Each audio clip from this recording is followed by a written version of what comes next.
Hi, I'm Jimmy Tsang, Chief Marketing Officer at Mind, and I'm glad to be part of TechNadu's Humans in Cyber video interview series.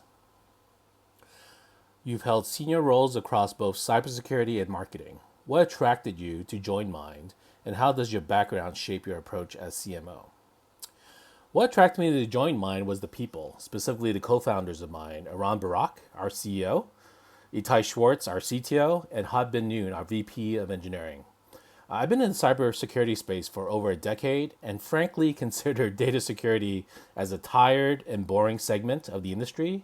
But once I understood their vision for Mind and to disrupt the data loss prevention or DLP market, I became a believer and I was excited to be part of that journey. I reminded myself, and everyone would agree, that data is the lifeblood of any organization. I was also impressed by Iran, being a confident veteran entrepreneur, and Itai and Hud being really smart and thoughtful technologists. The combination of the co-founders, the type of culture I already perceived at the company with the co-founders, and then really my decades of go-to-market experiences led me to be the first employee at Mind.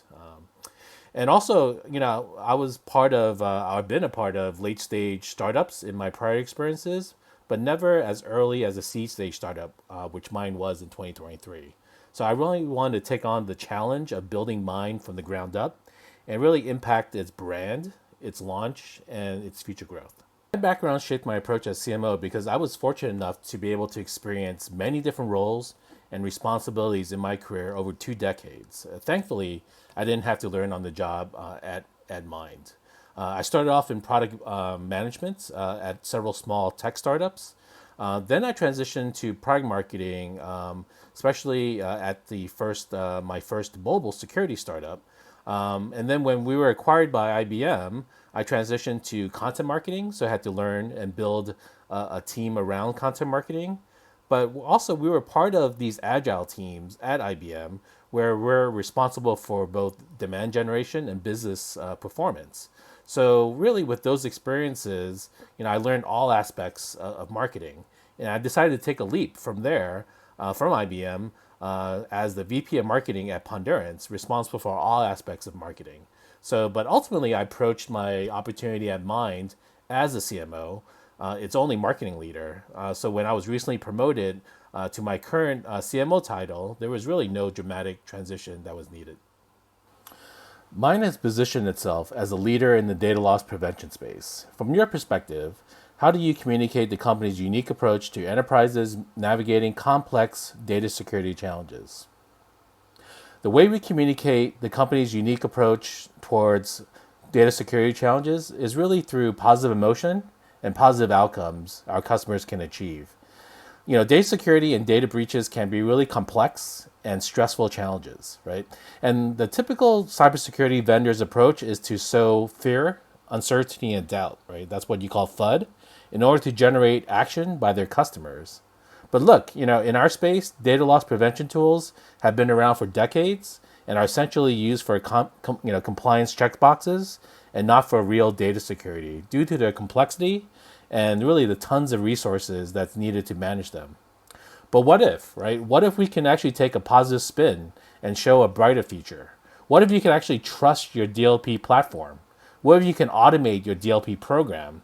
And what if you can actually finally manage insider risk and stop data leaks with much fewer resources? So we actually try to talk about how to achieve positive outcomes with Mind, such as stress-free DLP, right? Putting DLP programs on autopilot, mining the data that matters and not just bound by the limitations of legacy DLP tools.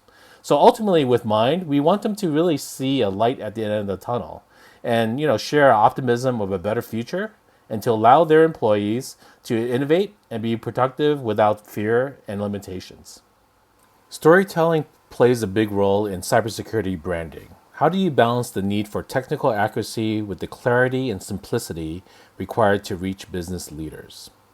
Mind's typical customer and ultimate decision maker is the CISO, the Chief Information Security Officer. As part of the executive leadership team of their organizations, CISOs are typically business leaders first, technical experts second. They have team members who are deeply technical that they can lean on. So we focus on really the positive business impact, such as the secure use of AI by the organization so that they can be innovative and productive safely. Then we can back it up with technical details and differentiation from our competitors, such as their technical team members who definitely influence buying decisions.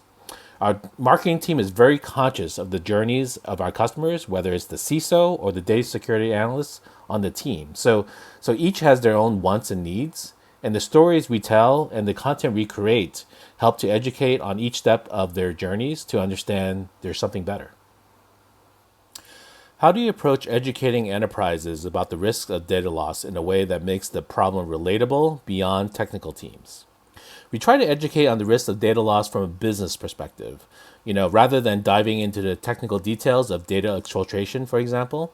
We would address risks such as the secure use of AI by employees, as mentioned earlier, or insider risks that may actually impact the business, such as when there's a layoff or the individuals are transitioning away from a company, right? Or stopping sensitive data leaks that are critical to their organization, such as intellectual property or financial statements. These scenarios and risks will have major business impacts to our customers' organizations, but then we actually work to address these risks of data loss as big potential business opportunities. Like, what if we can actually allow employees to securely use AI without leaking sensitive information? That would have a huge business impact while keeping critical data safe. Again, tapping into positive emotions of positive business impacts, and then actually ultimately attaching those positive emotions and outcomes to Mind, our company brand. Mind recently raised $30 million in growth funding and launched their first autonomous DLP platform. How do you communicate innovation while ensuring customers see Mind as a long-term, reliable partner in safeguarding their most sensitive data? Well, the way we communicate innovation is by starting first with the why, right? Not the how. Look, our innovation with our engineering and product teams, it's amazing. We're disrupting the DLP segment, but we actually want first and foremost to communicate why our customers should try our platform. So they can see for themselves that Mind can simplify, automate, and use AI to actually deliver stress-free DLP and put their DLP programs on autopilot. Then we actually communicate on the how, right? Innovations that actually enable them to achieve the why and the value with our platform. And we actually love our customers to actually test drive our platform by integrating Mind in their systems in minutes, actually achieve value in days, right? The industry call these trials proofs of concept, but we actually prefer using the term proofs of value because ultimately that's what customers want. They want value, right? Customers actually quickly see the value and innovation that we can deliver, and they can contrast that with the legacy DLP tools and the status quo today, and it's actually, frankly, very obvious, the differences. Then we can actually attach the positive experiences with our Mind brand, and we wanted to actually create a brand that will last, right? So we actually put in the resources and effort to create a lasting brand before we even launched Mind. But brand without a strong and really, strong product foundation is hollow and empty. So we actually hope our customers can see the immense value from Mind and how we can actually deliver on the Mind brand promise and become a long-term, reliable partner. At the heart of cybersecurity are people, leaders, defenders, and users. What role do you see the human element playing in shaping Mind's identity as it grows, and what inspires your own leadership journey in this space?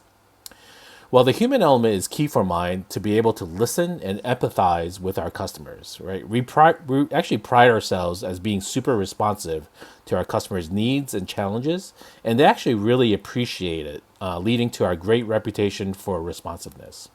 But I also want to address how AI helps shape Mind's identity as well, right? In this AI era, we see actually humans as the leaders, while AI is the support staff. The AI that actually powers the Mind platform is meant to give humans, our customers, a force multiplier to address sensitive data leaks like never before, right? We actually make security teams even more effective at stopping data leaks. But ultimately, we actually want Mind's identity, both the human element and the AI element, to give organizations and CISOs the innovation to achieve amazing outcomes that they would actually never expect. What inspires your own leadership journey in this space? My own leadership journey is inspired by the pace of innovation, especially by our engineering teams, application of our own proprietary AI in the Mind platform. It actually goes beyond any DLP tool in the marketplace. It's truly mind blowing. And I'm inspired by what we can do and how productive we can be using AI tools by our marketing team and also by the Mind team in general, right? As a whole, we actually use it in our day-to-day work, and it's been amazing.